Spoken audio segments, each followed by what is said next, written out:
rostro. Te pido fuerzas y sabiduría para seguir luchando. Sé tú mi camino y lumbrera.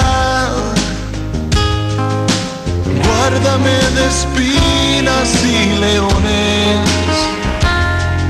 Enséñame a mirar como tú miras, luz de misericordia.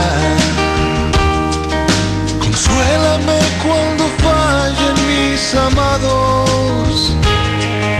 Consuélales cuando sea yo quien falle.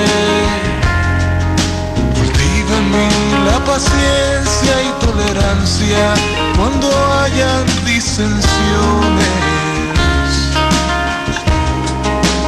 Oh alfarero, hazme de nuevo.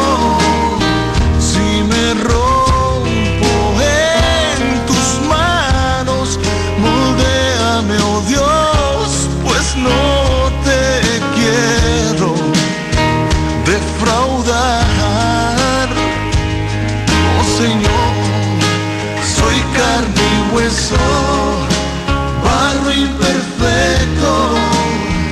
Dale vueltas a la rueda y forma de mí un instrumento de tu paz.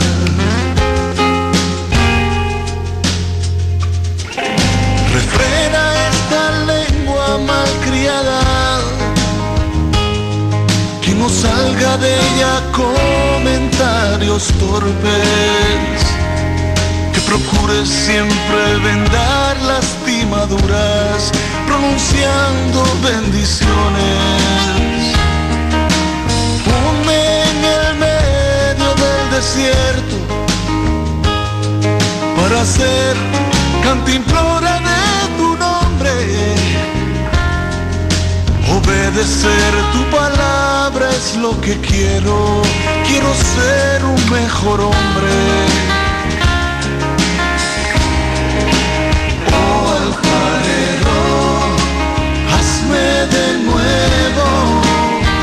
Si me rompo en tus manos, moldéame, oh Dios, pues no te quiero defraudar.